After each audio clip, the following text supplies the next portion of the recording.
Y'all know what time it is. I'm white. I got you, bro. Illegally selling water without a permit on my property. Whoa! Hey! You don't live here. I'm uncomfortable. So today, Black correspondent for NBC, Shaquille Brewster, was live from Mississippi, where he was reporting on the hurricane. Brother just trying to do his job. Then this happened.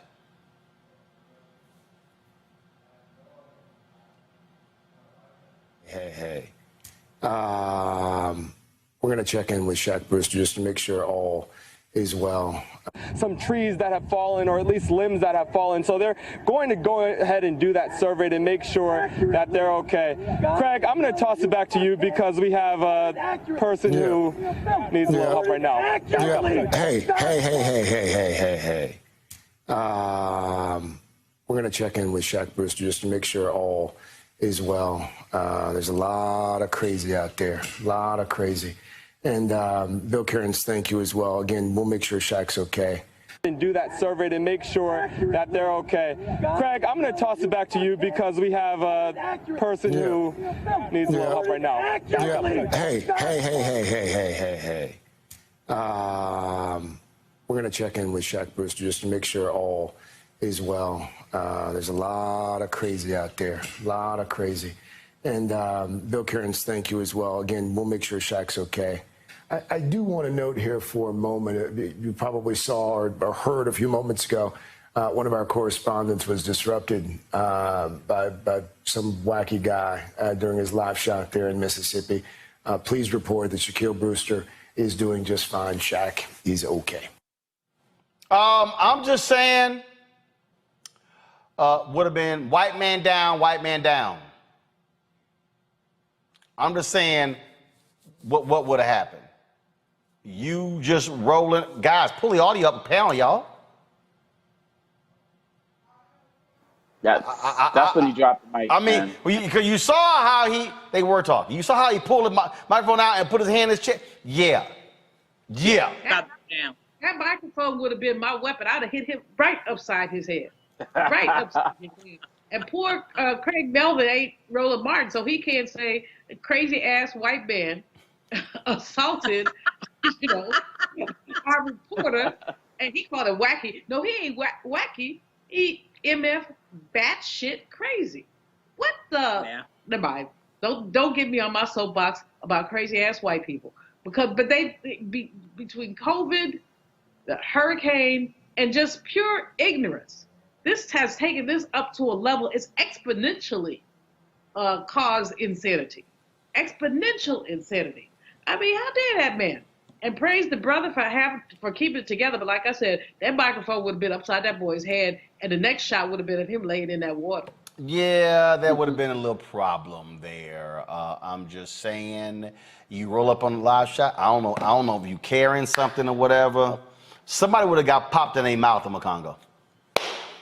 Most definitely, and look, these reporters, they're going to have to start carrying stuff. I mean, not, to protect themselves, a taser or something like that, some pepper spray or something, because in addition to what Dr. Malvo was saying about COVID and all of this other stuff causing people to just go nuts, we also got the Trump and Republican-induced hate towards the media.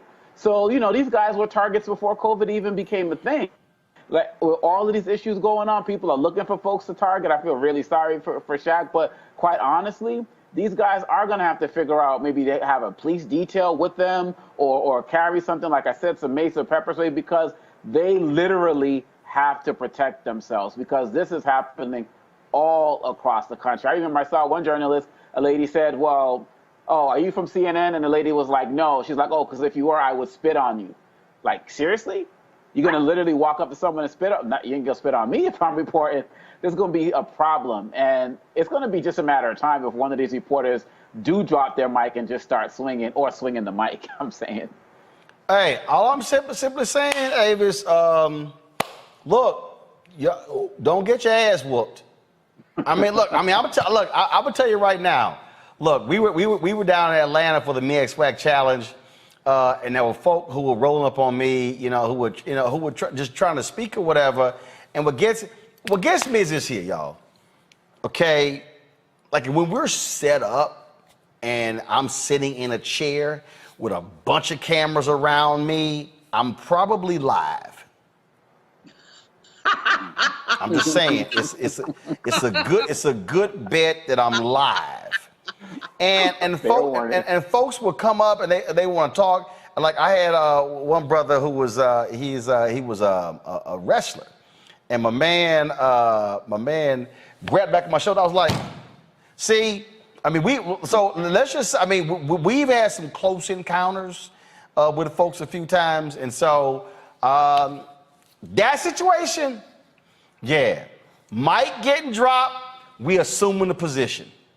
Absolutely. It's got to go down. It's got to go down at that point. And, when you look at what's going on and this sort of huge uptick in violence by white people, let's just be very clear, is happening in various aspects of society. You're exactly right. It's happening with, reporters, but also we're seeing everything that's happening on airplanes, and I'm seeing reports about flight attendants who are having to take self-defense courses. At some point, when someone puts themselves in your personal space like that, you are completely within your right to protect yourself. That man coming in on him like that deserved to beat down immediately. Beat down first, ask questions later. I bet you that's a stand your ground state. So Shaq could have easily stood his ground and took him down. Yeah, I mean, and look. A lot of times you have folks, they have security and things along those lines. But again, I think what you saw there was just absolutely crazy. Folks, back to our Roland SMACKS Unfiltered video in just one moment.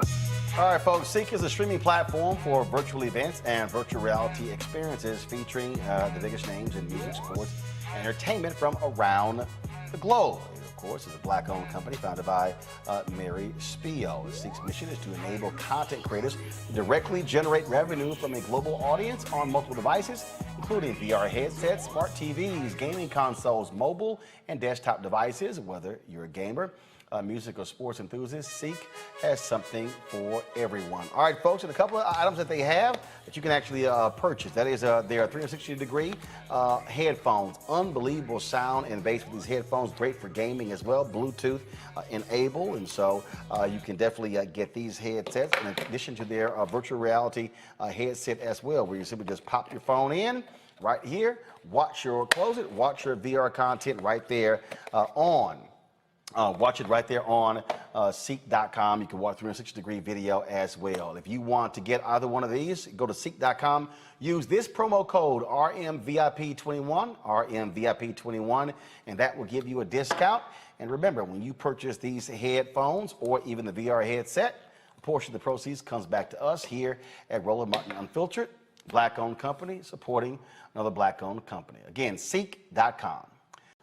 What we're seeing, and I'm purposely wearing this mask, because this is one of the, the Dr.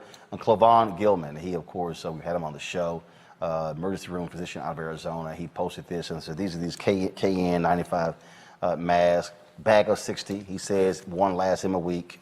You're all good. Ain't uncomfortable at all. In fact, this actually feels better than a lot of the cloth masks that I've actually worn before. And it is beyond me. It is beyond me to watch these people, Omakongo, who are absolutely out of their minds crazy. They're out of their minds crazy because, oh, this is just stealing our freedom, and this is just preventing us from living and being who we are. And I posted this over the weekend, and a lot of people commented they saw this on my Instagram page. Anti-masker Caleb Wallace dies after organizing Freedom Defenders Against COVID Mandates. So I posted this on my Instagram, and I'm going to read what I said, because I have no problem saying it. And then some people were like, oh my God, you're too harsh. That was unfair. And this is what I put. Now, there are about 2,700 comments on this here. This is what I said. Y'all want to see a dumbass? He refused to get vaccinated. He refused to get tested. Led anti-mask mandates. He touted freedom. Well, his ass free now. Free of life. This line from the story is heartbreaking. Wallace, who was 30, leaves behind 3 children and a pregnant wife. You've got to be a selfish idiot to do this to your wife, 3 kids, and baby on the way. Wow. Wow. Wow. A baby on the way as well. You know, they really think they're invulnerable. And I think some of these guys who act like this really, really believe deep down that maybe this is going to be a disease that's going to affect other people in some way, shape, or form. But how much more evidence and proof do we need that this is a problem? Look, I'm working in K-12 schools across the country. I was talking to somebody in Utah the other day. They're like, well, the school board is red, but the leadership in this school is blue, and they're fighting. Last year, when this was going on in the spring, we didn't put the kids at the bottom of these 2 elephants fighting right now, getting trampled. And so when we go back to the school examples that you were talking about, we are literally seeing these cases where schools are actually shutting down a day after opening.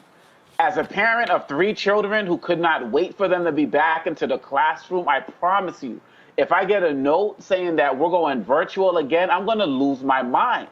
The stress and the toll that this is putting on communities is incredible. Like, every parent is just waiting for that email the next day. And so we already got the real threat of COVID. And it's the COVID vaccine. It's not the COVID cure. Take the damn vaccine. We already have the real threat of that.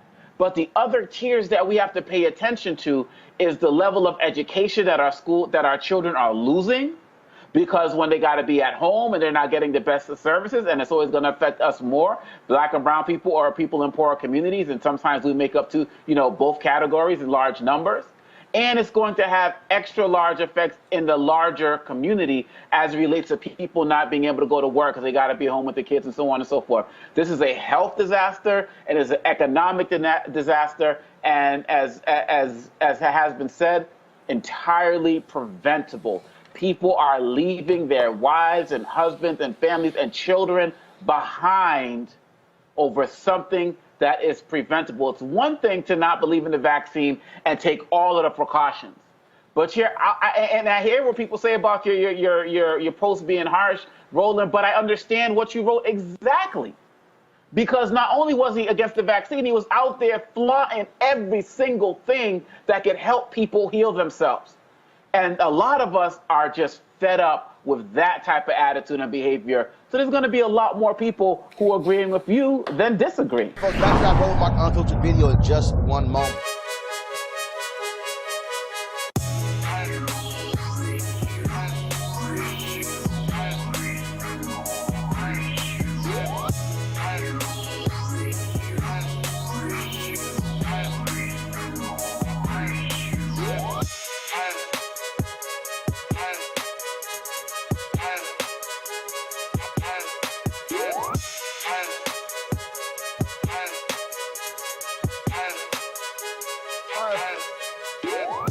All right, folks, CEEK is a streaming platform for virtual events and virtual reality experiences featuring the biggest names in music, sports, and entertainment from around the globe. It, of course, is a Black-owned company founded by Mary Spio. CEEK's mission is to enable content creators to directly generate revenue from a global audience on multiple devices, including VR headsets, smart TVs, gaming consoles, mobile and desktop devices. Whether you're a gamer, music or sports enthusiast, CEEK has something for everyone. All right, folks, and a couple of items that they have that you can actually purchase. That is their 360-degree headphones. Unbelievable sound and bass with these headphones. Great for gaming as well. Bluetooth enabled, and so you can definitely get these headsets in addition to their virtual reality headset as well, where you simply just pop your phone in right here, close it, watch your VR content right there watch it right there on CEEK.com. You can watch 360-degree video as well. If you want to get either one of these, go to CEEK.com. Use this promo code RMVIP21, RMVIP21, and that will give you a discount. And remember, when you purchase these headphones or even the VR headset, a portion of the proceeds comes back to us here at Roland Martin Unfiltered, Black-owned company supporting another Black-owned company. Again, CEEK.com. I had to smack Axios around. They have the website, Monique, Robert, and Scott. They literally dropped this story on August 21st. He says, HBCU's identity crisis.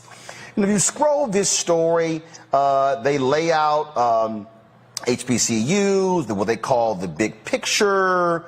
And then they quote a professor at Howard University where it says most black students choose HBCUs because they feel a sense of kinship with the college's culture and community.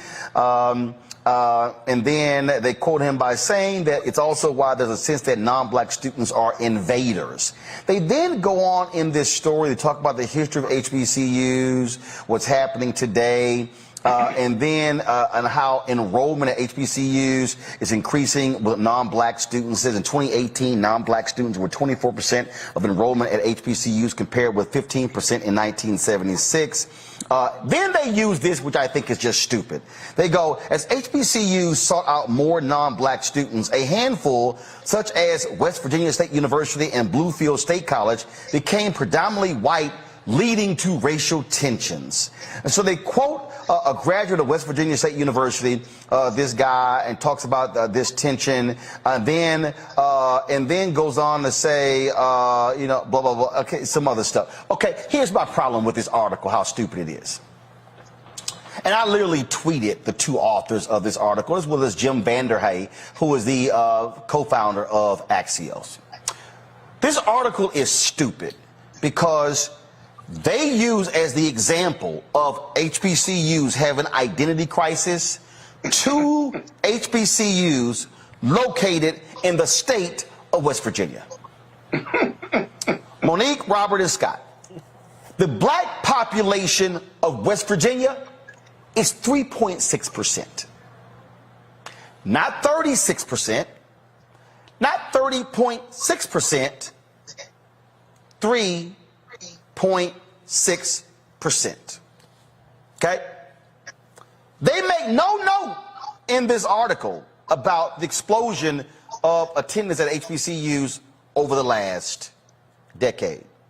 They make no mention that these two universities have been majority white over the last 20 plus years. Okay? So to give this impression that this tension that's going on at HBCUs having an identity crisis is absolute bullshit. And I literally said, how is it that y'all didn't quote nobody from NAFIO, no Leslie Baskerville, nobody from Thurgood Marshall, nobody from the UNCF, but y'all decided to quote a graduate of an HBCU, which is called a historically black college university out of West Virginia, where the black population is 3.6%. This is where I'm like, maybe your problem is, Axios and Jim Vanderhay, y'all ain't got enough black editors.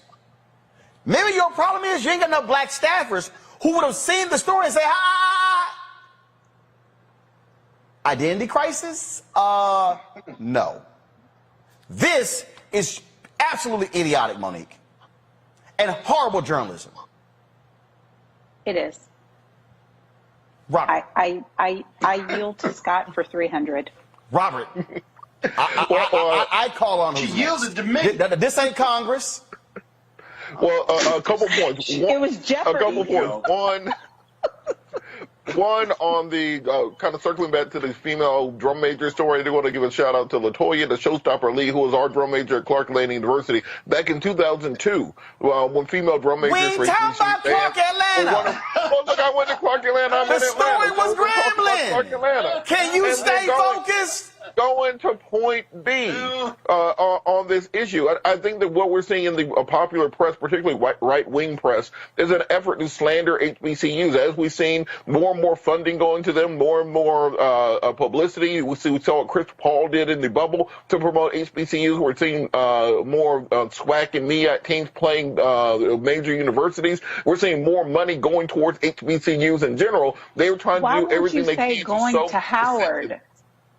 Well, it's Clark Atlanta's there, so if they can't get into Clark, there's always Howard. So, That's why I yielded to Scott, because Hey, Howard's getting the money and they hating. That's all it is. Go ahead, Exactly. Go ahead. Continue. But here's the deal, Roland. Here's the deal. Historical black colleges are doing better than ever financially. The last COVID Relief Act relieved all of their debt through UNCF and through and the federal guarantees, right? Private billionaires and multi-million and millionaires are giving more to historical black colleges because of the racial equity plans out here. We are experiencing a boom, and as a double HBCU graduate, Morehouse and Howard, my only response to that article is, we good, right? But remember one thing, we have never excluded any person of any other color, which is why we're historical black colleges. We've never excluded anybody. Morehouse 10 years ago had a white valedictorian. And so that article is rooted in ignorance. And as someone who sits on the board of my alma mater, as secretary, I know the facts and the statistics well. And so they could have interviewed me. They could have interviewed you. They could have interviewed Dr. David Thomas or the president of Howard University, but they didn't. So they weren't looking for truth. They were looking for a story to back into it. They backed into this bullshit. I just have a problem you writing a story saying, go back to it, HBCU's identity crisis, and written by Shauna Chin and Marissa Fernandez. And I literally tagged both of them in my tweets to Jim Vanderhei saying, this is a bullshit story. And I got a problem with the story. But Roland, the identity crisis in their minds is they view, which is why I keep saying Howard, but the same is true of Morehouse because they got my brother Robert Smith money. And just, let me go back to Spelman and some Cosby money. Let me just talk about it and understand that when we don't struggle, they think we don't have an identity.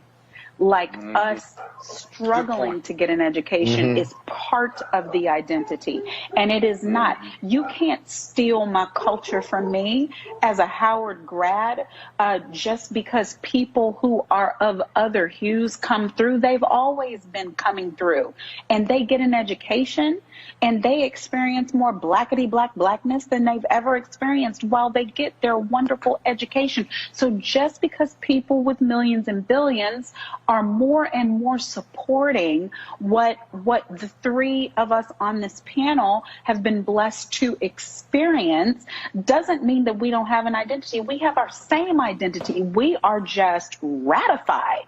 And hold up, they mentioned They mentioned the donations. This is the lead of the article. Historically, black colleges and universities are seeing a new wave of substantial donations and interest from big-name talent, but the attention has also highlighted questions of cultural identity. No, let me say this. No. Let me say this right here, Axios. You have decided to all of a sudden realize that HBCUs exist. Exactly. You have decided that, not all of a sudden big name talent. Let's be real clear. Let's be real clear here. I want to be real clear. Axios, Nicole Hannah-Jones, Yes. going to Howard, as well as why is it escaping me? Ta-Nehisi Coates. They ain't the first big name folk to go to HBCUs. See, all of a sudden, let me just go ahead and break this down. All of a sudden, white people and other non-black people are going, oh my God, Nicole Hannah-Jones and Ta-Nehisi Coates, they're going to HBCU. Oh my God, what's going on? To teach. When there have been a number of big name people. See, the problem is it's big name people that white people know. So see, that's why. So the real issue is not HBCUs have an identity crisis. The problem is Axios has a black identity crisis because you now have discovered HBCUs. So because now I'm not done. So because Mackenzie has taken her divorce money from Jeff Bezos and has given millions to HBCUs, y'all have discovered that HBCUs exist. And so all of a sudden, you want to write a little cute story about, oh my goodness, identity crisis, because y'all looked up and went, woo, there are 2 HBCUs that are predominantly white. Let me help y'all out. There are actually 3. There's Bluefield, there's West Virginia State University, and there's also Lincoln University in Missouri. Those 3 are predominantly white. Now, if y'all want to, you can go to Harris Stowe, that's also in St. Louis, to find an HBCU. If y'all also had any depth whatsoever, Axios, Shauna Chin, Marissa Fernandez, what y'all would have done, because see, I've done it, because I've actually covered this for years, you would have realized that West Virginia State University and Bluefield State College have gone to great pains in order to ensure their students don't forget their HBCU legacy. What you may have also realized is that Bluefield State College created scholarships to attract black students who in the area of theology to come to that Christian university because of that history. I'm sorry, how do I know that? It's probably because I've actually talked to the president of Bluefield State College, who has worked in partnership with my pastor, Ralph Douglas West, out of Houston, Texas, the Church Without Walls. See, that's what happens when y'all talk to black people who have an understanding of HBCUs. So, message to all mainstream white media. If y'all gonna all of a sudden discover HBCUs, do the damn research before you write ignorant ass headlines saying there's an identity crisis at HBCUs. No, y'all are just clueless. Yeah. And we'll leave it at that. Folks, back to our Roll Mark Unfiltered video in just one moment.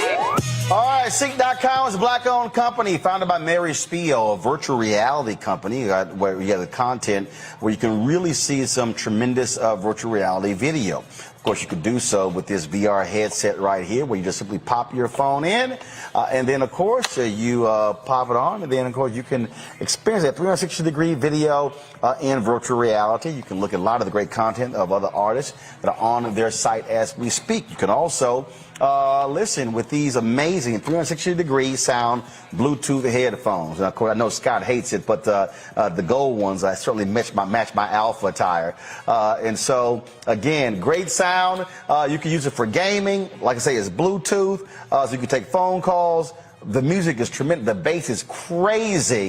Folks, if you want to get these headphones or you want to get the virtual reality headset, go to CEEK.com. Use this promo code RMVIP2021. RMVIP21 if you want to check it out. So go to CEEK.com to try these products out. And then when you support CEEK.com by buying these products, a portion comes back to us at Roland Martin Unfiltered. So we certainly appreciate Mary Spio and CEEK.com for being partners with us here at Roland Martin Unfiltered. All right, folks, let's talk a little COVID here. Joe Rogan, of course, on Spotify, man, he was sitting here going off, talking about COVID and the vaccines. Last week, he was angry that venues were requiring vaccine cards by folks as proof had the vaccine, and said he was just outlandish. Well, he dropped this video today after coming off the road. Feeling very weary. I had a headache, and I just felt run down. And just to be cautious, I separated from my family, slept in a different part of the house, and throughout the night, I got fevers and sweats, and I knew what was going on. So I got up in the morning, got tested, and turns out I got COVID. So we immediately threw the kitchen sink at it, all kinds of meds, monoclonal antibodies, ivermectin, Z-Pak, prednisone, everything. And I also got an NAD drip and a vitamin drip, and I did that 3 days in a row. And so here we are on Wednesday, and I feel great. I really only had one bad day. Sunday sucked, but Monday was better. Tuesday felt better than Monday, and today I feel good. I actually feel pretty fucking good. That's the good news. The bad news is we have to move the Friday show in Nashville. It's going to move to Sunday, October 24th. So that will be the new Nashville date. My apologies to everyone. Obviously, there's nothing that I can control. It is what it is. Crazy times we're living in. But a wonderful, heartfelt thank you to modern medicine for pulling me out of this so quickly and easily. And my love to all of you. Thank you. Bye. So, Robert, he threw all kind of meds at it, thanking modern medicine. He was trashing Fauci. He was sitting here. He was trashing all of this. He was, oh, how dare these venues require people to have vaccine cards? Now your ass got COVID. Look, or there's got to be, like, how is all that stuff easier than just getting the shot in the first place? Like, I'm trying to understand this. You can either A, get 2 shots and not have to worry about it, or B, you can take horse tranquilizers, experimental antibodies, drugs, drip, and almost die overnight. And then, like, how is that easier? Like I'm a lazy person, so I'm going to do the easier thing. So I got that today because that seemed to be a far easier thing than throwing the kitchen sink at it. This entire thing has just shown that America is living in an idiocracy. Imagine being in a country that is so advanced and so well financed that you can tell people, here is the cure to the disease that kills people, and they will say to you, nah, I ain't gonna take it. I don't want the cure. But what the hell kind of sense does this make? And the thing here, Monique, first of all, you can be vaccinated and still get COVID. The whole point of it is to lessen, obviously, your symptoms. Now, you have the people who are saying, yeah, but people who got vaccinated passed away. They cite the sheriff that's in Mississippi there as well, which we also explain to people, which is why you still must take cautions, you still must wear masks and those things along those lines. But 98% of the people right now who are hospitalized, who are in ICUs, are unvaccinated, okay? And hopefully Joe Rogan and anybody else who's white or black or Latino or Asian, Native American, who's gay, who's straight, who has money, who's no money, maybe you'll now pay attention and stop playing games with this, because this is not a game. No, it's not. And even the 5 or 10 things that he said he did in order to attack it right away, I'm hoping that our folks who are watching, and I thank you, Roland, for just being so consistent and fastidious with covering this pandemic and giving our people the best medical information possible. Our folks don't even know what those things are to do or how to do them. And so it's not even a question of get the vaccine or don't. I'm sure he's vaccinated. If he lied and said he wasn't, I wouldn't believe it.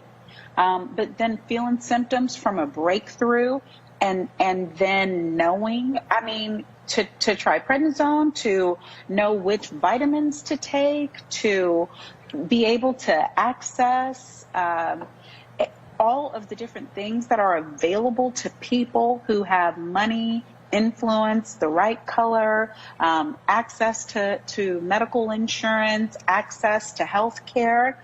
And so we still end up dead, frankly. And so it's not that I wanted him to die. Of course I didn't. And I hope that he's over the worst of it. But it really is criminal. It really is criminal for people who are affluent and of a certain means and station in this life to push out their you don't need whatever kind of views onto people who can't even fathom the types of things they have access to when they're in a pinch. And that particular point right there, Scott, is important because for a lot of people who aren't making $100 million from your Spotify deal, all the stuff he described, they can't afford all that. It's so misleading, and it's just fundamentally wrong. But when you look at his video purposely avoids talking about the dangers of COVID. He said, oh, I had one bad day. Oh, it wasn't too bad. I was better, and they pumped me full of drugs and stuff. He sounded like Donald Trump, if you will, that he was triumphant over it, and therefore it was okay. It wasn't too bad.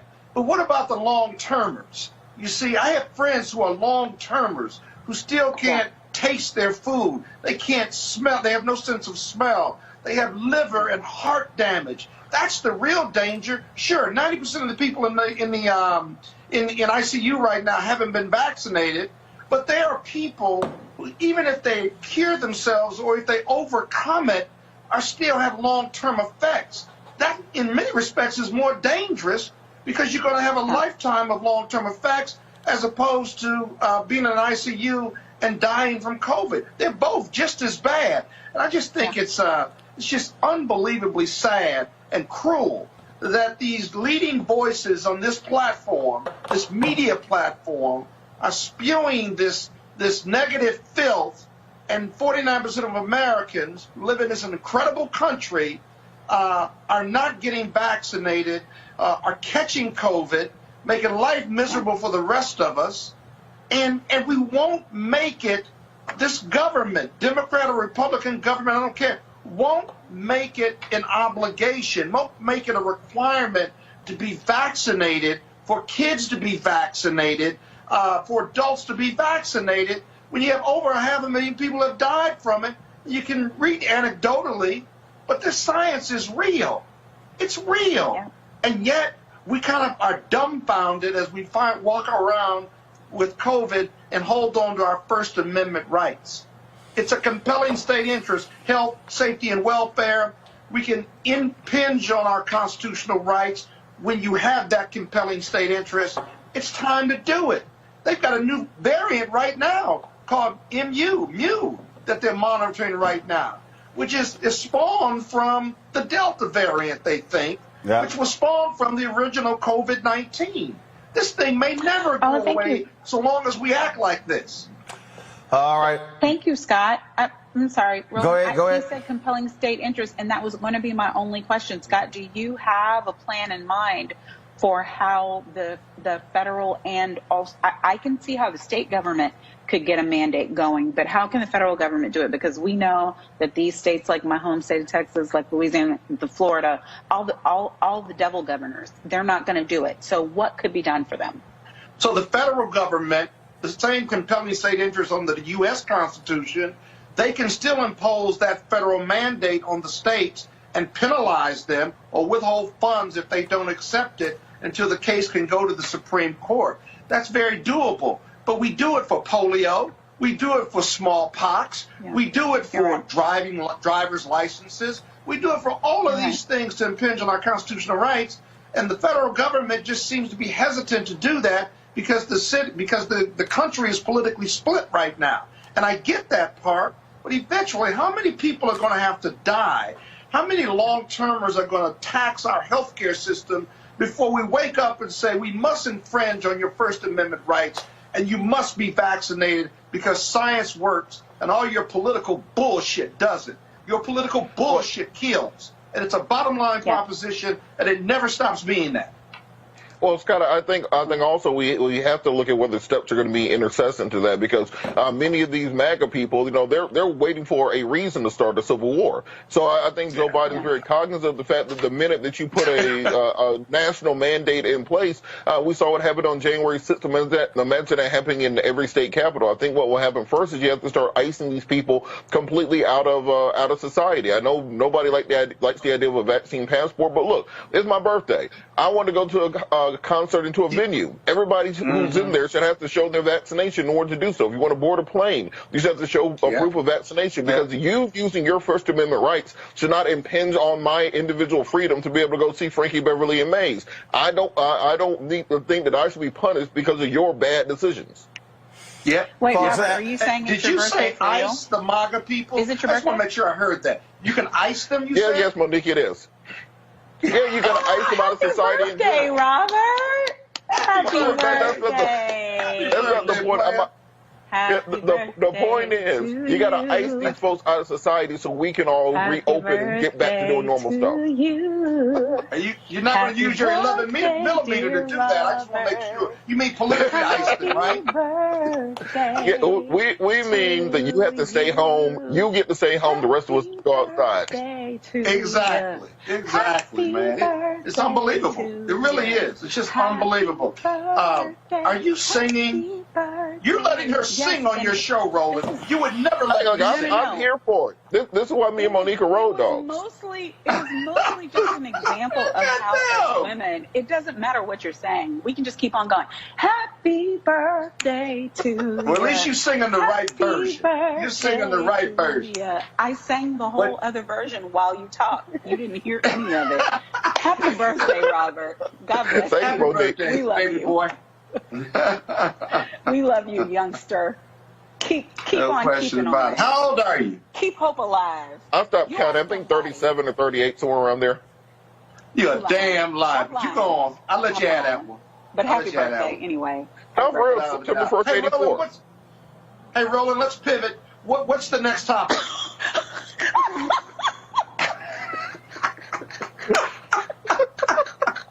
I knew you loved that one.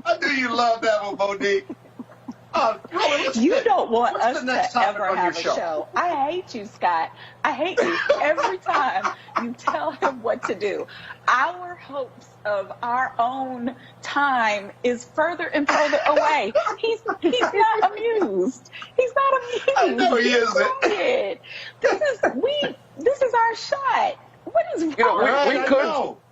We could just let the camera keep rolling until 9 and just do a spin-off. Folks, back to our Roland Mark Unfiltered video in just 1 moment.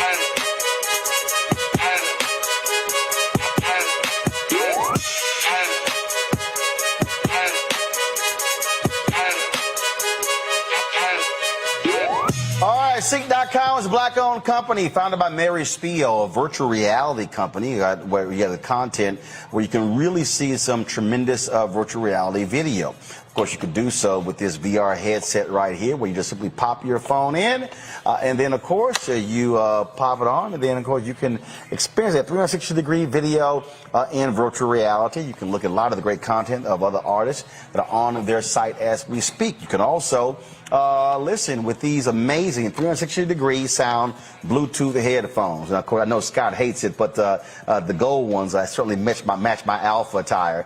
And so, again, great sound. You can use it for gaming. Like I say, it's Bluetooth, so you can take phone calls. The music is tremendous. The bass is crazy. Folks, if you want to get these headphones or you want to get the virtual reality headset, go to CEEK.com. Use this promo code RMVIP2021. RMVIP21 if you want to check it out. So go to CEEK.com to try these products out. And then when you support CEEK.com by buying these products, a portion comes back to us at Roland Martin Unfiltered. So we certainly appreciate Mary Spio and CEEK.com for being partners with us here at Roland Martin Unfiltered. We told you yesterday in that crazy white people segment, the white guy who rode up on the brother at NBC in the middle of his live shot, well, an arrest warrant has been issued for him. His name is Benjamin Eugene Dagley of Wooster, Ohio. He's going to be charged with 2 counts of simple assault, 1 count of disturbing the peace, and 1 count of violating an emergency curfew. He apparently also violated his probation. Why? Because the dumbass literally drove from Cuyahoga County, Ohio to Mississippi. He decided to roll up on Shaquille Brewster to interrupt his live shot, and now your dumbass is about to lose your job and go to jail. See, we keep trying to tell these people, dummy, you got exactly what you should have gotten. Now, I can't wait to see you do the perp walk, since you want to walk up on him in the middle of a hurricane report. Folks, back to that Roland Martin Unfiltered video in just one moment.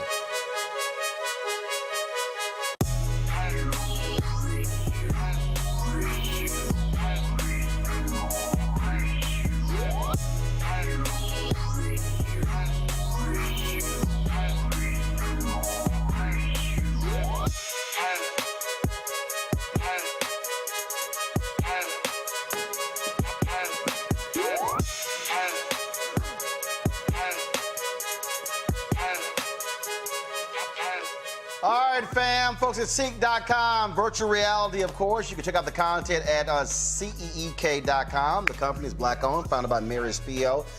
They've got great content, but also some great products, folks. If you want to check out their virtual reality headset, just pop the phone right into here, watch the content right there at CEEK.com, or you can look at 360-degree video with this headset. They're pretty cool, actually, when you look at that video. You can sort of look all the way around, all right, y'all. Then, of course, you also have their headsets here, 360-degree headsets, which are phenomenal sound, tremendous bass.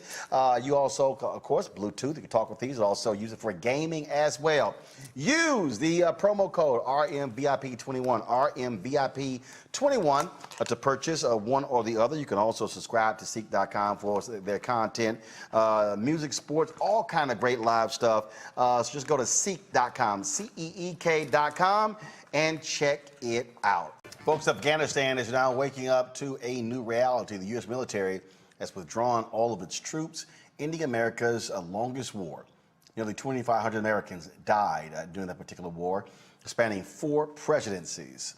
Also, today, President Joe Biden spoke with regards to the pullout. You've had people who are still questioning that, saying that why did of course, the United States pull out, that he could have rescinded the decision or altered the decision of Donald Trump. But President Biden made it perfectly clear that was not the case. And he also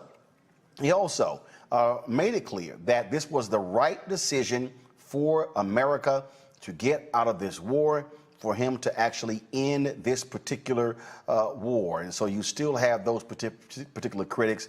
Here's some of what he had to say today. It is now over. I'm the 4th president who has faced the issue of whether and when to end this war. When I was running for president, I made a increasing the risk to U.S. personnel and our allies. As a result, to safely extract American citizens before August 31st, as well as embassy personnel, allies and partners, and those Afghans who had worked with us and fought alongside of us for 20 years, I had authorized 6,000 troops, American troops, to Kabul to help secure the airport. As General McKenzie said, this is the way the mission was designed. It was designed to operate under severe stress and attack, and that's what it did. Since March, we reached out 19 times to Americans in Afghanistan with multiple warnings and offers to help them leave Afghanistan, all the way back as far as March.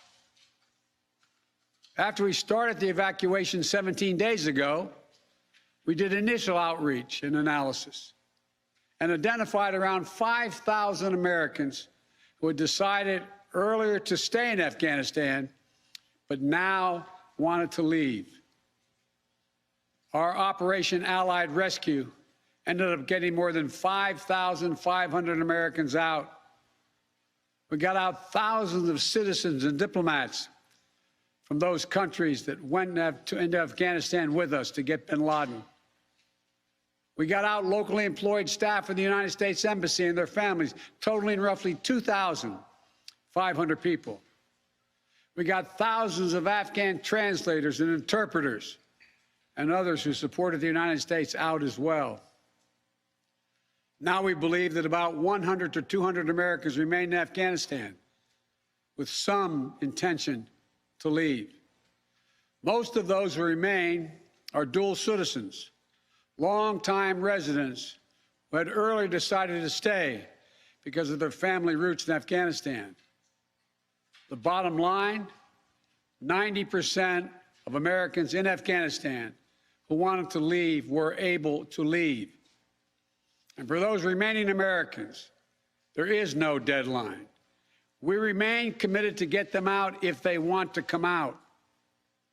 Secretary of State Blinken is leading the continued diplomatic efforts to ensure safe passage for any American, Afghan partner, or foreign national who wants to leave Afghanistan. In fact, just yesterday, the United Nations Security Council passed a resolution that sent a clear message about what the international community expects the Taliban to deliver on moving forward, notably freedom of travel, freedom to leave. And together, we are joined by over 100 countries that are determined to make sure the Taliban upholds those commitments. It will include ongoing efforts in Afghanistan to reopen the airport, as well as overland routes, allowing for continued departure to those who want to leave and deliver humanitarian assistance to the people of Afghanistan. The Taliban has made public commitments, broadcast on television and radio across Afghanistan, on safe passage for anyone wanting to leave, including those who worked alongside Americans. We don't take them by their word alone, but by their actions. And we have leverage to make sure those commitments are met. Let me be clear. Leaving August the 31st is not due to an arbitrary deadline. It was designed to save American lives. Joining us right now is counterterrorism expert Malcolm Nance. He is the author of several books, including The Plot to Betray America, How Team Trump Embraced Our Enemies, Compromised Our Security, and How We Can Fix It. The reality is this here, Malcolm. President Joe Biden had the guts to do what his predecessors did not, and that is end this war. Nearly 2,500 troops. I've seen estimates ranging from $2 trillion to $20 trillion spent in Afghanistan. The initial focus was achieved, taking out Osama bin Laden and also reducing the capacity of Al-Qaeda there. And so when you see these war hawks who continue to yell, oh, we should stay, we should reinvade Afghanistan, did they not learn? Well, to be honest, it's almost as if the last 20 years did not happen. and that many of these people, and journalists included, who gave like totals of 14 and 15 complete minutes of war coverage in the last, 10 years, just don't believe that this story should end. So we have these people who want to carry out retaliatory attacks for a suicide bombing attack, or to continue our presence in Afghanistan, which would bleed us even further in manpower. It would bleed us economically. It would take our eye off the ball of restoring America as a great nation state. And there were some strides made in Afghanistan. We have to give credit that over the last 20 years, we did allow the education of women. We did allow a more expanded press in the country. But the very fact that Donald Trump carried out a secret deal with the Taliban and negotiated a peace treaty behind the backs of the government of Afghanistan and signed that peace treaty on 26 February 2020, it became clear to every person in Afghanistan that the United States had cut a deal with the Taliban, and the Taliban were going to come in eventually as the leadership and the rulers of that country. So explain this. So Malcolm, explain this. So you hear people say, "Oh, I love these Republicans say, well, Biden didn't have to abide by that agreement. He could have junked it." Yeah, he could have junked that agreement, and what you would have had was open warfare with only 2,500 troops in the United States in that country. One of the biggest problems that we had was what we call green on blue violence, which were Afghans who were Taliban who were infiltrated into the government or who had a private gripe with certain American trainers and would just come up, take their weapons, and kill them. I mean, we could have lost numerous people had the fighting season started again. The Taliban had been left unchecked. They had been, this treaty was supposed to be conditional. Donald Trump adhered to none of the conditions. Look, Joe Biden saw the writing on the wall, and he could have adhered to the treaty, which said the United States was supposed to leave on May 1st.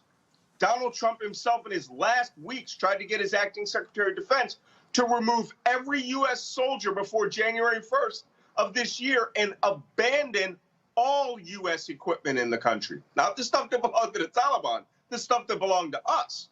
So Joe Biden extended that, sat down with the Joint Chiefs, and came up with a plan. What he didn't have a plan for was the fact that for over a year, all of the tribal chiefs, the provincial governors, members of the Afghan government had already seen the writing on the wall and were cutting secret deals with the Taliban and essentially handed the keys to them when one guy on a scooter showed up. And wasn't this, look, the way I see this is very simple. Biden goes, I'm going to take the hit. Yep. Biden could have easily done what Obama did. He could have easily done what Bush did. That is, oh, no. Just keep it going. Keep it going. Keep it going. Where he said, no. I'm going to take the hit, and I think the American people are going to side with me. So while you got Fox News and OAN and Newsmax and all these people, and yeah, certain people on CNN and MSNBC saying that this was loud, this was awful. I mean, I remember seeing one person saying, there's no way we can get 50,000 people airlifted out of the country before the August 31st deadline. We did. Yeah, we did. We did that when it was at around 35,000. And I think it was Eric Bollard who said, what happens if we're a success? And he picked the arbitrary number of 100,000. And we eclipsed that. We blew past 100,000 very, very quickly. The one thing that the United States is competent in is executing a plan. The problem is that the news media, who, by the way, many of them were very beholden to their, 1 or 2 time experiences in Afghanistan, living the Whiskey Tango Foxtrot life. And if you haven't seen that movie, I'm going to prescribe this to all your followers. If you want to see why they went after Joe Biden, watch the Tina Fey movie, Whiskey Tango Foxtrot, which is about the wild life of journalists living in Afghanistan. It's sort of like an adult amusement park with liquor right? Where they live in these luxurious villas. They all have private security guards, drive around in armored vehicles to get that perfect shot or to get that interview, and people die all around them. Many of these journalists are regretting now that they don't have that. That life is going away. The people that they met, the experiences that they have. Unfortunately, they do not believe that the Afghan people technically chose this. And I have some news for many of your listeners. Afghanistan has 38 million people. Only 5 million are in Kabul, which means the other 33 million who are relatively rural or living in the smaller cities, they cut these deals with the Taliban, and they turned over the keys to the country, and now they have the peace that they want. And before I go to questions from my panel, this is what I keep saying, and it's hard for some of these people to understand. It's their country. It's their country. And I absolutely understand the concern about women, about girls, about freedom. The Taliban has already made it clear that they're going to lead by a rigid Islamic rule. But let's be real clear. That's Saudi Arabia. Right. Look at how the dictator in Turkey, how he's leading. Myanmar. I mean, we can go Philippines. We can go a whole lot of places in the world where America is aligned with folks who do not believe in democracy, do not believe in human rights. Hell, China. I mean, we can go on and on and on. And so this idea that we are going to tell somebody what the hell to do in their country, but then we the same folks, hell, who don't even want Americans telling each other what to do in this country. Come on, right. That's a farce. Yeah, and Afghanistan is a patriarchal, misogynistic, tribal society, okay? And 90% of that population lives rurally. You know, very funny, the right wing criticized me for saying that many of them are goat herders. Most of them are goat herders. I mean, this is a rural society that is agrarian. You know, they live on basic subsistence. But you know what their key subsistence is? Islam, as they want to practice it. Islam, as they see it. They are conservative. They are fundamentalist, right? But what they want is they want their cultural norms to be adhered to without a 2,000-pound laser-guided bomb dropping on their head, accidentally wiping out their village or destroying a wedding party with an AC-130 gunship. It's regrettable. But those deaths were principally because we decided that, you know, we would work towards the goals we established, which were not particularly compatible with the average person in Afghanistan. So they spent this last year choosing who they wanted to rule. Questions from my panel. Mustafa Sadiq Ali, your question for Malcolm Nance. Malcolm's good to see you. Yeah, I was blessed that both my family and friends made it back home safely after fighting in Afghanistan. I'm curious, what are one or two of the lessons that you think we should take away from the engagement there? So, you know, I'm an old spy, so I have some very specific things that just drove me absolutely crazy because I speak Arabic. And when I went there the first time in 2002, the reason that I got through to so many of the walis, right, the senior male leader of the village, tribe, or family, is because I could pray in Arabic. I could speak Islam. Yeah, I mean, I could speak Arabic to them. I could read the Quran in Arabic. I could sing nasheeds in Arabic, which they view as the pure language of the Quran, or the pure language of the Prophet. So it opened immense numbers of doors. The very fact that we have to evacuate tens of thousands of translators shows that for 20 years of war, our people didn't even learn their language. So we have a very soft bigotry of culture. We do not care about the cultures we go into. We want to bring our culture on top of it. You know, we want to teach kids not just to eat chocolate bars, but to drink Rip It, concentrated caffeine drinks and things like that, and create this expectation that they will become a mini United States. Many of the neoconservatives and the politicians who invaded Afghanistan and Iraq, especially Iraq, thought they were going to recreate Germany or South Korea there. It takes 5 minutes on the ground to realize you're never getting there. This is not a place where a Marshall Plan could build them up economically and you could change their culture into being, freedom-loving, small d Democrats. These people live tribally. They defeated Genghis Khan and Alexander the Great and the British twice and the Soviet Union with their interfamilial tribalism. So instead of bringing that and investigating the human factors to determine why we were considered bad, laser-guided bombs, and why the Taliban were considered acceptable, Muslims working towards a cause they could understand, well, then we essentially just fought that war 20 times over. And the worst part is no one read a book about Vietnam, which was the exact same thing. Brianna, your question for Malcolm Nance. Yes, thank you so much for having this conversation. It's very vital with our world expanding. And you've touched on great points. I don't remember Donald Trump flying one Kurd to safety. He let Turkey slaughter them, and they were our allies. They served with our troops, and there was no outrage from that. But Biden has safely evacuated more than 100,000 Afghans at this point. And I'm saying, let's take score. As it stated, Trump had a year to get the civilians and allies and diplomats out of there, but not one peep. He did it, for the Nobel Peace Prize, wasn't serious, and now Biden comes in and takes control of it. And, while we work to end our presence safely, we can't abandon the women and children of Afghanistan. But frankly, I know we can't keep asking our service members to go in alone anymore. And so it's time for the world to generally invest in the United Nations to develop a robust and consensus-building institution, one that's truly capable of handling severe humanitarian challenges like Afghanistan and Haiti as well, of what's going on over there.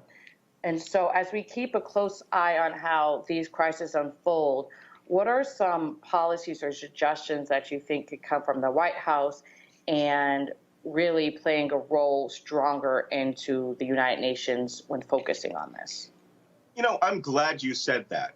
I've worked with the United Nations in some pretty obscure parts of the world. Sometimes they knew I was working with them. Sometimes they didn't know that I was working with them.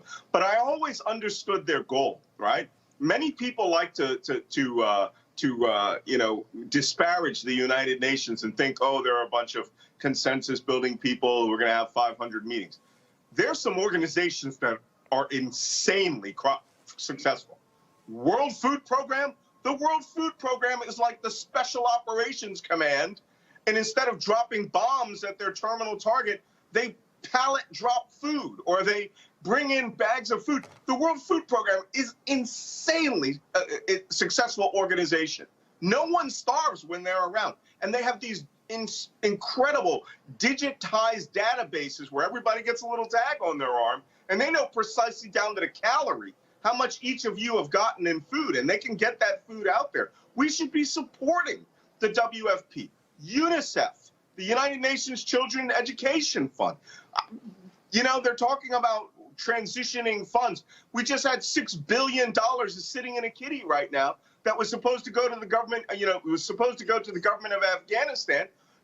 It's not going to go there. That was supposed to help the government, integrate itself better and computers. Those people stole the money, right? Because they're government bureaucrats. There's not a country in the Middle East, Sub-Saharan Africa, Southwest Asia, or Asia proper itself where the bureaucrats don't steal money and are corrupt. It's a fact of life.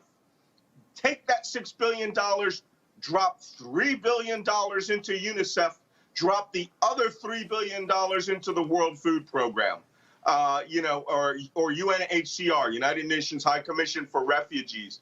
You know, the Taliban are children of the Afghan refugees who went to Pakistan with when the Soviet Mujahideen war that we were funding was being fought.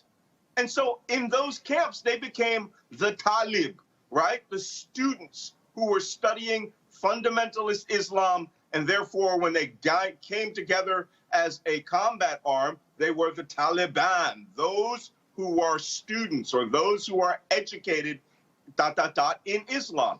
Well, maybe we can moderate some of that with United Nations High Commission for Refugees. Drop $10 billion in their laps, and the UN will work with the countries the Taliban trust. Qatar, Oman, Turkey, and in some respects, Pakistan. And maybe we can maintain these gains for women.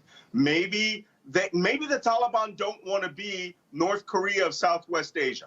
Maybe they want to be the Saudi Arabia of Southwest Asia, which means women will put the burqa back on. They will be what we call Mia bil Mia, which is 100%. That's all black, all gloves, all socks. That's what the Saudis are. And they're considered relatively liberal compared to the Taliban. The Saudis themselves will want to have a moderating effect on them and to create this Islamic Emirate of Afghanistan. But we have to support the global organizations. And you know, the minute we do this, we execute the Malcolm Plan, the right wing will go crazy about the New World Order because they're crazy. And they hate anything that will benefit people of color on the other side of the world, even if it is the most successful food programs that moderates the Taliban's extremist activities. These people won't care. You and I both know that. Final question, Cleo Monago from Malcolm X. Greetings, Malcolm. It's good to meet you. Hey, before September 2001 at 8:46 a.m., most of us had not heard of the Taliban. They weren't a household word to us. I've been told that they're a terrorist organization. I've also been told that before 9/11, this country, I think it would maybe have been the younger Bush, had invested in the Taliban and given money to the Taliban. And I'm trying to find out from you, my question is this true? Is it true that the United States had collaborative financial, in particular, relationships with the Taliban before 9/11 and did not consider them terrorists then, but they became terrorists in name after 9/11? Yeah, this is where you have to block out history by decades. Because what I'm going to do is I'm going to clarify some of the timeline.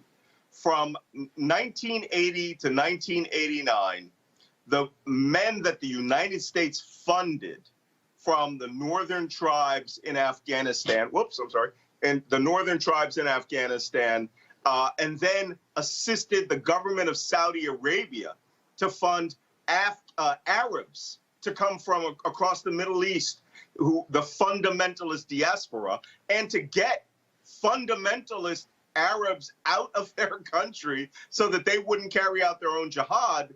The Saudis chose a representative who is the son of one of the 52 children of the richest man in Saudi Arabia. And that person was named Osama bin Laden. The United States and the CIA were funding another branch of that, the Northern Alliance forces, and the men from the Pashanjir Valley, Ahmed Shah Massoud. Doesn't matter. Another group that we were supporting because of our resources going to the Saudis was a guy by the name of Ahmed Azam. This was the fundamentalist. Azam was a Palestinian who had studied in Saudi Arabia, close friends with bin Laden. But Azam was really about the entire getting rid of the Soviet Union out of Afghanistan. Those people were all collectively called the Mujahideen, right? The Holy Warriors. When the war ended in 1989, and everybody started to dissipate, the Afghan tribes went back to their areas and created warlords, right?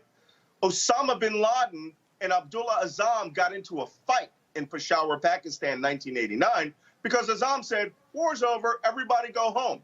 Osama bin Laden had in his mind a philosophy that he needed to incite a clash of civilizations between the West and the Arab states in order to defeat them, and then they could take over all the Arab states and create a caliphate. This started in 1989. They killed Abdullah Azzam with a car bomb in Peshawar, Pakistan. And then all those Arabs that were under Azzam fell under Osama bin Laden and his organization, Al-Qaeda al-Jihad, headquarters of the Holy War. They went to Sudan because the warlords in Afghanistan started fighting. Now, notice I said they went to Sudan. The Taliban were these children living in Pakistan and eastern Afghanistan who were not, they were Afghans from the Pashtun tribes in the northwest frontier province in eastern Afghanistan. They didn't go with bin Laden. So this is where the Taliban came from. They are the refugee children and fighters from the Holy Warriors. Osama bin Laden branched out specifically to be a terrorist group in order to incite a clash of civilizations between Islam and the West. When the Taliban defeated all the warlords in the 1980s, 1980 all the way up to 2001, right? Or I think it was like, no, not 1980, 1990, 91, 92, all the way up to 2001, they were just creating their own country, the Islamic Emirate of Afghanistan. But because they revered bin Laden, he was a fighter, he had money, he's a Saudi, they let him come and stay in their country, run their armed forces, and they didn't understand that this man intended to attack the United States mainland directly in order to get the United States to invade Afghanistan.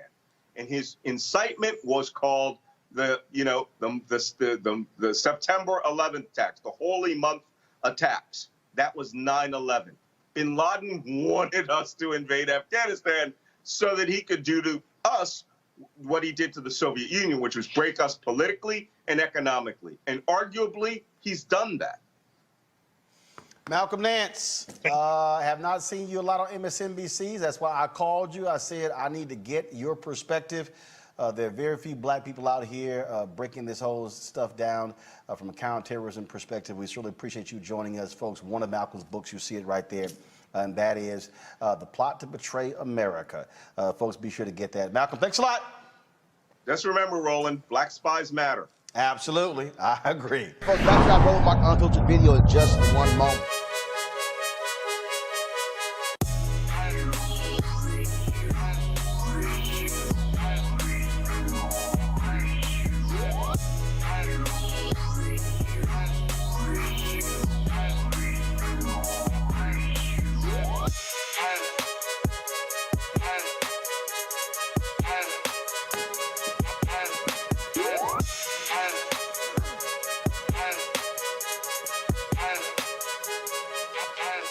All right, fam, folks at CEEK.com, virtual reality, of course. You can check out the content at CEEK.com. The company is black-owned, founded by Mary Spio. They've got great content, but also some great products, so folks. If you want to check out their virtual reality headset, just pop the phone right into here, watch the content right there at CEEK.com, or you can look at 360-degree video with this headset. They're pretty cool, actually, when you look at that video. You can sort of look all the way around, all right, y'all. Then, of course, you also have their headsets here, 360-degree headsets, which are phenomenal sound, tremendous bass. You also, of course, Bluetooth. You can talk with these. Also use it for gaming as well. Use the promo code RMVIP21, RMVIP21 to purchase one or the other. You can also subscribe to CEEK.com for their content, music, sports, all kind of great live stuff. So just go to CEEK.com, CEEK.com, and check it out. All right, folks, glad to have all of you here for our big announcement. On Saturday, we mark the 3rd anniversary of Roland Martin Unfiltered. That's right, the 3rd anniversary. Can you believe it? It has been a phenomenal 3 years. If you have been with us along the way, helping to build this, the first daily digital show specifically targeting African Americans, 5 days a week. When we started, we were 1 hour, and then we moved to 2 hours in our 2nd year. Unbelievable growth, have more than 1 billion minutes watched. We've had just numerous interviews, and of course, averaging 20, 30 million views a month. Just phenomenal growth, but that was never the plan. Just to have Roland Martin Unfiltered. So I am excited today. Well, you know what? Before I do that, I'll tell you this here. Why do we do the show? That's because, of course, remember, we abide by, like all the black press, that initial black newspaper, Freedom's Journal, March 16th, 1827. This is when they dropped the paper, Freedom's Journal, the nation's first black newspaper. And this is it right here. And the thing about Freedom's Journal, in the third paragraph is this. This is what they wrote. We wish to plead our own cause. Too long have others spoken for us. Too long has the public been deceived by misrepresentation in things which concern us dearly. No, we didn't misspell public. That's how it originally was written in 1827. That is the quote that the black press has used. And so over the years, you talk about Frederick Douglass, the North Star, Ida B. Wells Barnett, her writings dealing with pamphlets, dealing with lynching. Of course, the Pittsburgh Courier, Robert Abner, the Chicago Defender, the Atlanta Daily World. We can go on and on and on. Claude Burnett's Associated Negro Press. Of course, Negro Digest, Ebony, Jet, Essence Magazine, Black Enterprise, WOL goes to Radio 1, becomes Urban 1, BET, TV 1. There's a long history of black-owned media, but we're now living in a digital world, which means that we have to have a digital focus. What did Gil Scott-Heron say? Revolution will not be televised. I dare say the revolution will be streamed, which is why today we are announcing this Black Star Network. Black Star Network is going to be an OTT network available on all platforms across the country. And when I say all platforms, I'm talking all platforms. The app right now is available on your iPhone, on your Android, plus Apple TV, Roku, Samsung, Xbox, Amazon Fire TV as well. So let me show you this right here. And so, as you see, we got our Roku up as we speak. If you arrow down here, what you will see is Black Star Network, curated by Roland S. Martin. Now, it will take you to our homepage. We are already signed in, as you see right here. We are live. So you see all the content we have already up here. Like I say, the app is live. So if we click that, you actually can start watching, and then you'll actually see the program. And so here's the deal. It takes you to this page right here. Now, there are a lot of people who were telling me that, hey, you know what, you should charge. You see the different people. You've got Fox Nation. You've got even Black News Channel announced they're going to have a paid streaming service. We're not going to do that. And again, people told me I should have, but the reality is a lot of our people simply cannot afford to pay for a streaming service. And so we purposely chose to keep this free. We purposely chose for people to be able to access our content. That's what we've done with this show as well, which is why your support for our Bring the Funk fan club has been so critical, because you've been able to give us the opportunity to be able to provide the content to our audience for free. Up until now, we've been live streaming on YouTube, Facebook, Periscope, Twitter, Instagram as well. We're going to continue streaming the show on the platforms, but now we have the ability to have the platform on our own app. But it's not just going to be Roland Martin Unfiltered. I'm going to be unveiling over the next few weeks the shows that we're going to be having. We're going to have, folks, in the next couple of months, 5 hours of original content every single day, a series of daily as well as weekly shows. We will then go up to 8 hours of original content every single day. Repeat that twice in the 24-hour cycle. In the first quarter of 2022, we will unveil the Black Star Network 24-hour streaming channel. That's right. Our goal is to be on Tubi, Pluto TV, Samsung Plus, all those platforms with our 24-hour streaming channel. We have, of course, been building our content library, doing some amazing things. And the first interview that we're going to drop on Black Star Network, it will go up on Saturday morning. It is with noted civil rights attorney Fred Gray. He is 90 years old. He was the legal mastermind behind so many of our civil rights victories. Now, Dr. King did not make a move without calling Fred Gray. He also was the one who sat at the table to help create the Montgomery bus boycott. Here's a look of my conversation with Fred Gray. When you think back to all of those moments, I've often said that one of the greatest mistakes that we make today is that we focus on the march, the speech, the event, but not the strategizing, the planning, the discussion. Talk about that, what that was like to be in those conversations in the back and forth, whether it was King or Lowry or Marshall or all different players, Wilkins and Whitney Young, everyone, as they strategize and walk through and visualize and bounce things off, and you're there as the lawyer navigating that as well, how vital the strategizing was in the movement. It was very, very important. And let me tell you about the Montgomery bus boycott, because I'm almost the only person who was in the inner circle of the planning of the Montgomery bus boycott. I think there's probably only one now that's left other than me. And that one was one that ended up getting out of the movement before it was over and going on something else. So of those who stuck with it, I'm just about the only one who's there. Let me tell you how the plans were made, and most people didn't know about it even then, and they were a part of it in connection with keeping people off of the buses. Well, we all realized that at some point we're going to have to file a lawsuit to declare the city ordinances and state statutes unconstitutional. However, it takes a long time to do a lawsuit.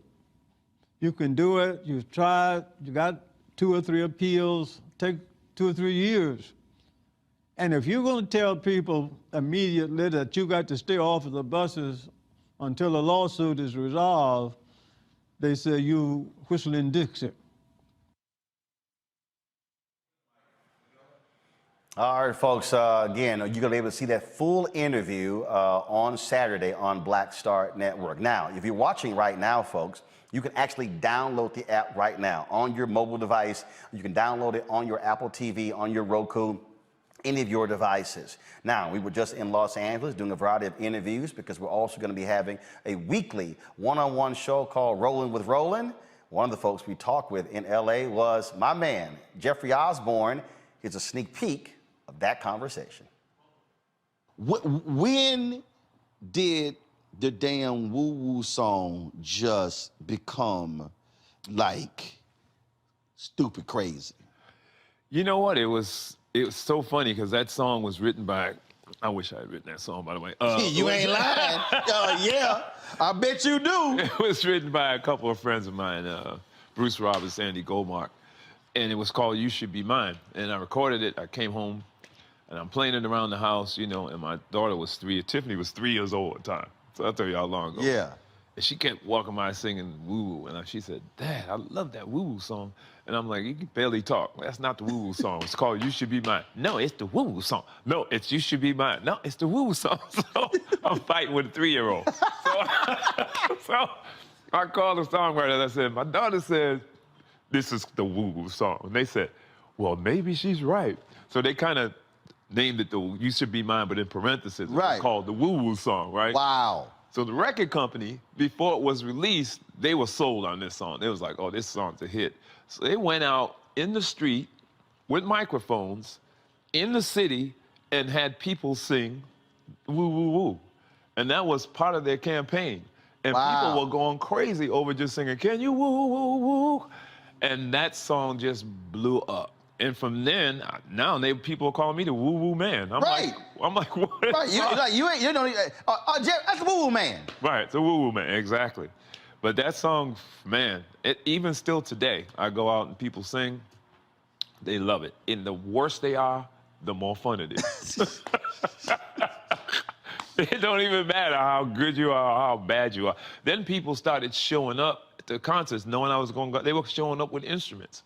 Guys were sitting out with saxophones. Are you serious? I'm serious. I'm serious. They got up with a saxophone. One guy had a flute. I'm like, what? It's like, I'm going to get my moment. Yeah, exactly. It's crazy. Oh, okay. Now that's wild. It was wild. Yeah, people just started showing up with instruments. One lady had a tambourine. Just wanted to play the tambourine. I'm like, this is not an audition. This is... Had you ever done a show and you didn't sing it and they were mad as hell? I don't think I've ever not sung that show. So as y'all can see, you can actually see, boom, the network, the interview right there live as we're broadcasting the show on Black Star Network. Now, remember when I went to Ghana in 2019? We were there for 10 days. We shot some amazing stuff. Well, COVID greatly impacted us last year, my Ghanaian crew. We have been busy this year finishing up the project. We're putting together a 10-part series that will air exclusively on Black Star Network. You now get the first peek at the sizzle reel of 1619 to 2019, the year of return. You read about it in history, you know, you talk about it, you see it on our side, you know, of the United States, but to actually come here and see where this story of slavery started and connecting the dots is just a wow factor for me right now.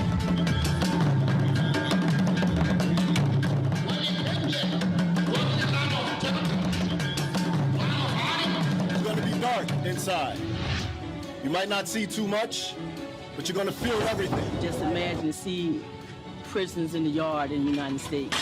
A lot of us, if we're real honest, what is required in 2019 going into 2020 is simply for us to be reprogrammed from what they taught us needs to be removed and extracted. It just doesn't make sense that the richest continent in the world should be inhabited by the poorest people of the globe. Part of that is by design. Self-hatred has been a very tragic part of our whole existence. And I'm not blaming anybody for it, but if you look at most characterizations of being of African descent in the world, it's with these kind of tags. I always say, you're gonna do a lot of shopping. They go, oh, I don't think so. And then they come, so they brought limited reserves, and then they spend all their time running to the ATM because they see all these clothes they want and fabric they want. It's overwhelming. I've been here for 8 years, and I'm still taking pictures out of my car because it's a feast for the eyes on any given day. The kind of opportunities you have in Africa, you don't have those in America. The kind of money that you can make in Africa, very few of you would have that opportunity to do that in America. Cordy, who was working for the Congress in the United States, she has started a waste management company. She's the #1 here in Ghana now. She looked at dollar signs in trash. There it is. What used to be jeans. Used to be jeans. Is now a huge rush. In Ghana alone, we have a 2 million unit deficit in housing. 2 million. 2 million.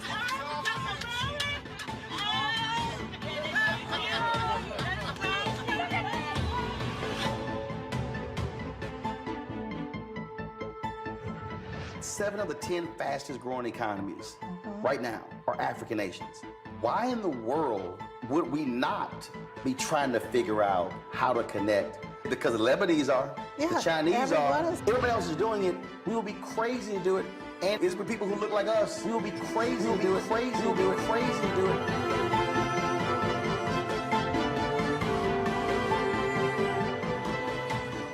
And one of the issues that we have when we're streaming on Facebook, YouTube, and Periscope, Instagram, that we're limited in doing what we call pre-rolls. And so when we have advertisers who want to actually run spots, well, we have to go through all these different hoops. Now having our own OTT network, we can actually integrate commercials like this into our programming. Of course, we partnered with Coca-Cola for the MEX Swag Challenge. We're going to be attending 3 HBCUs with 8 HBCU games with them this year. We'll be at the Magic City Classic in Birmingham. We'll be at the Bayou Classic in New Orleans. And of course, the Celebration Bowl in Atlanta in December. And so for the advertisers who we're talking to, we'll be able to do this on Black Star Network.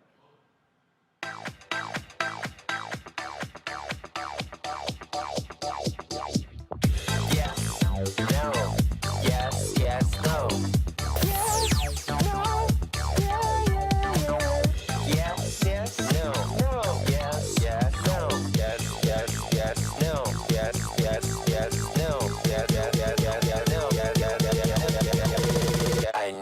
try it first.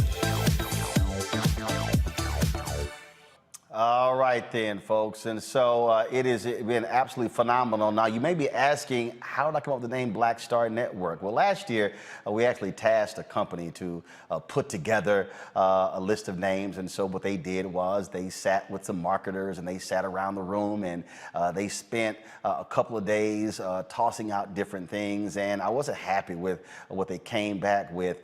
And then something hit me. Something hit me in 2020. I thought about Marcus Garvey. Marcus Garvey had a cruise line. That cruise line was called Black Star. The cruise line's purpose was to connect African Americans with people in the African diaspora. Of course, when I went to Ghana in 2019, I had an opportunity to actually visit the Black Star that's in Accra, Ghana. This gate was built by Kwame Nkrumah, the first president of Ghana, and it was revealed. And so I got a chance to go to the top of the gate and actually take this photo on top of the gate, which is exactly what we did. And so I was thinking about it and I said, that could be a very good idea. Black Star Network. Not only because of that connection, I also wanted to be able to say, what are we about creating Black Stars with our digital platform? Okay, folks, let's go ahead and show it. And so that's one of the photos there. You saw it in the video as well. And so there were several different photos that we shot because Nkrumah wanted he wanted Ghana to be the gateway to Africa. Well, we want Black Star Network to be the gateway to Black-owned content, to give an opportunity to Black creators to be able to show what they can do. And so we've got some phenomenal things that we have planned. I'm not going to announce the shows that we have lined up, but folks, trust me, we're focused. It's an amazing stuff. We're in 3 different areas: news, politics, business, tech, and also in culture. Culture could be religion, it could be entertainment, it could be any number of things. It could be cooking, it can be comedy, it can be all kinds of different stuff. And so, man, we got some stuff lined up. And so we're going to be unveiling these shows over the next several weeks. And so I really look forward to it. I can already see. So what happens is, as y'all are signing up, I get notifications of people who are signing up. And boy, I tell you, the emails are just going and going and going. Y'all are signing up right now. And so while you're signing up for the OTT channel, also, you can also subscribe to our YouTube channel, Black Star Network. We also have all of our social media handles ready, so you see right there. Those are all the social media handles. You can go sign up right now to our Black Star Network Facebook page. You also have our Black Star Network YouTube page. Twitter, we couldn't get all black in there with Star and Network, so Twitter is BLK Star Network. You can also go there. You can also see our Instagram page. And so all of those pages are already there. I want every single one of you who already follow me to follow all of those different accounts as well, because we're going to be pushing out some great, amazing content, folks, with this particular network. And again, it is 100% Black owned. This is an opportunity for us to be able to speak to our issues, for us to be able to really have the kind of content that's needed. And by having the OTT network, again, we're not limited by what we're doing right now on YouTube, Facebook. And so I dare say for all these advertisers out here who keep saying they want to support Black-owned media, now is your shot. Now is your shot to actually support. I had people who were saying that, well, you know what, you're streaming on those platforms. We really could do business if you had your own. This is my own. Now you have no more excuses to say you can't support what we are doing. As I said, we're putting together our 24-hour streaming network. I'm going to do something here. So, Henry, why don't you go ahead and do this here? Y'all, we're here in our new studios. Y'all seen the shot of our control room. And so we're building this whole thing out. And so I'm just going to give y'all a glimpse of what y'all are seeing right now. You're seeing the backdrop. And so I'm just going to give y'all just a sense. So you see the colors here. And so these are all glass offices here. When we unveil our new studio, hopefully next week, all of these offices will be lit. And so all of this is actually being built out as we speak. We're actually having a set. That set is being built right now by an Alfred brother who's, of course, in set designer, Hollywood set designer, teaching at Howard University. That's being built as we speak, will be installed next week. Then, of course, you have our set, our new set that's over here that you've been seeing me as well. And so we have been working on that. We got the Leroy Campbell art piece. You see that as well. And of course, we're going to be, all of that is going to be all designed. And I told you just the other day, we actually have, of course, the Black-owned drape company that installed our green screen. And so we got that as well. So a whole lot of things happening here at Roland Martin Unfiltered. Now, Black Star Network as well. And so what you'll have to understand is that we've been working real hard over the last 18 months. A lot of people we've been talking to, working with, again, on this whole deal. People who've been working with us on economic strategies. We've been looking at doing crowdfunding. We've been talking about all of those different things. I sort of held off on that because we really wanted to build this thing proper.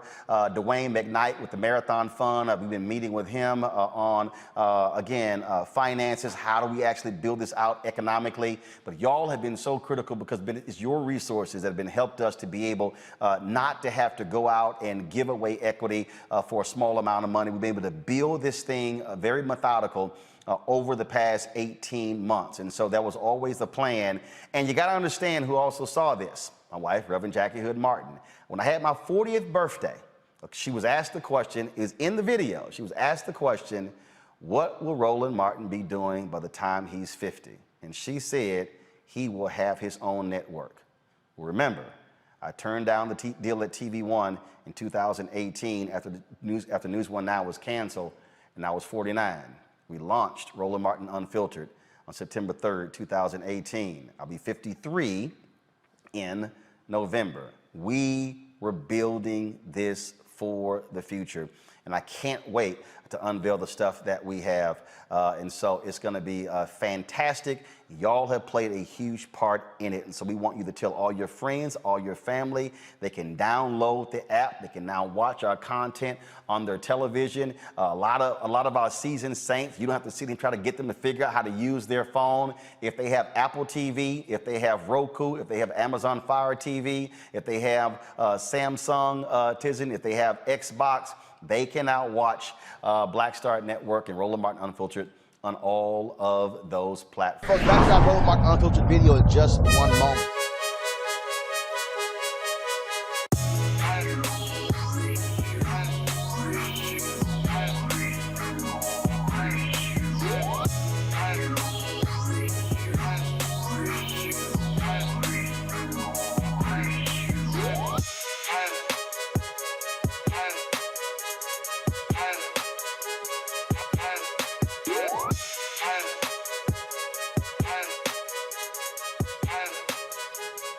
All right, folks, CEEK.com is a Black-owned virtual reality company founded by Mary Spio. That's right, VR is all the rage.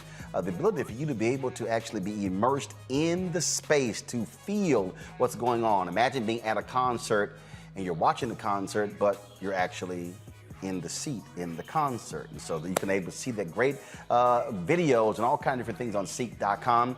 Using their VR headset, you simply just drop your phone right into here. And again, you're able to then immerse yourself in the experience right there. Also, of course, they have these great headphones right here, the 360-degree headphones.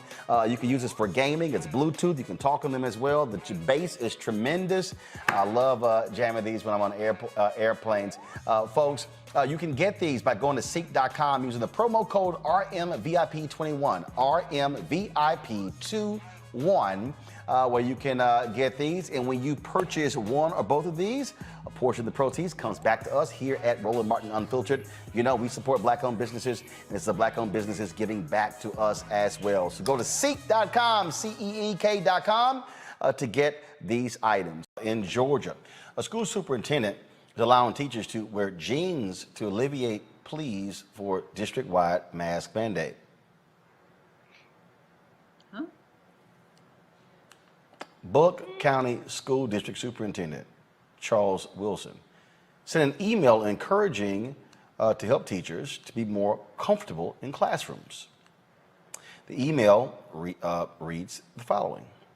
I realize that words can only go so far, especially when one is doing so much.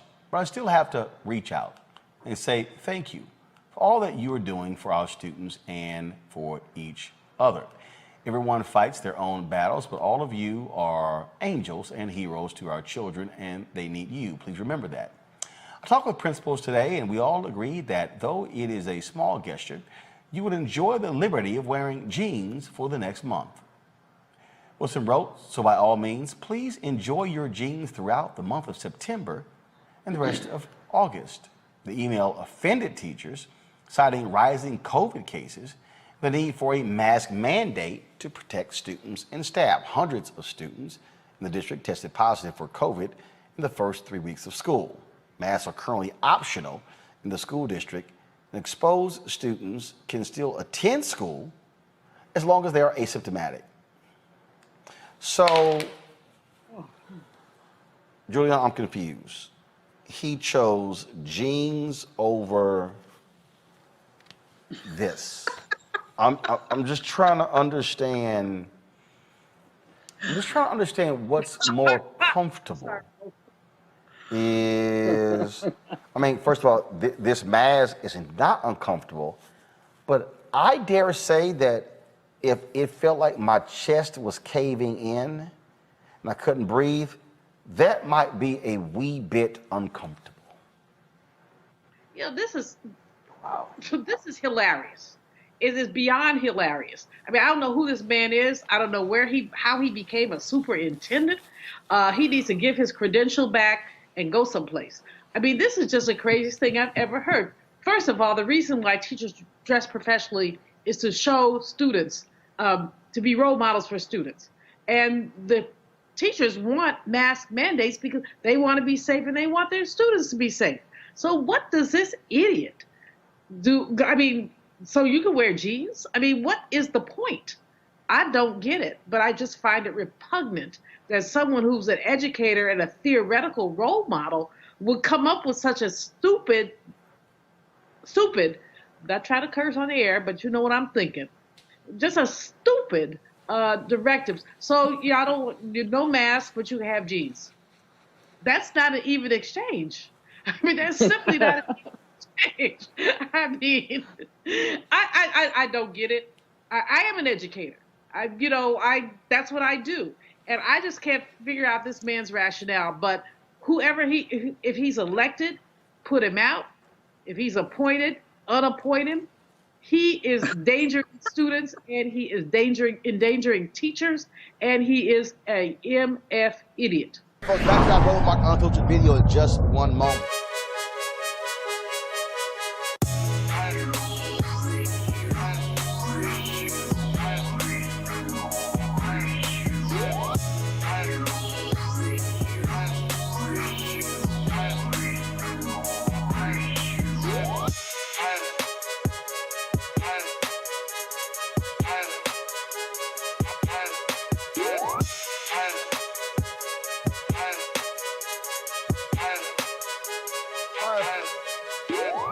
All right, folks, CEEK is a streaming platform for virtual events and virtual reality experiences featuring the biggest names in music, sports, and entertainment from around the globe. It, of course, is a Black-owned company founded by Mary Spio. CEEK's mission is to enable content creators to directly generate revenue from a global audience on multiple devices, including VR headsets, smart TVs, gaming consoles, mobile and desktop devices. Whether you're a gamer, music or sports enthusiast, CEEK has something for everyone. All right, folks, and a couple of items that they have that you can actually purchase. That is their 360-degree headphones. Unbelievable sound and bass with these headphones. Great for gaming as well. Bluetooth enabled, and so you can definitely get these headsets in addition to their virtual reality headset as well, where you simply just pop your phone in right here, watch your VR content right there on Watch it right there on CEEK.com. You can watch 360-degree video as well. If you want to get either one of these, go to CEEK.com. Use this promo code RMVIP21, RMVIP21, and that will give you a discount. And remember, when you purchase these headphones or even the VR headset, a portion of the proceeds comes back to us here at Roland Martin Unfiltered, Black-owned company, supporting another Black-owned company. Again, CEEK.com.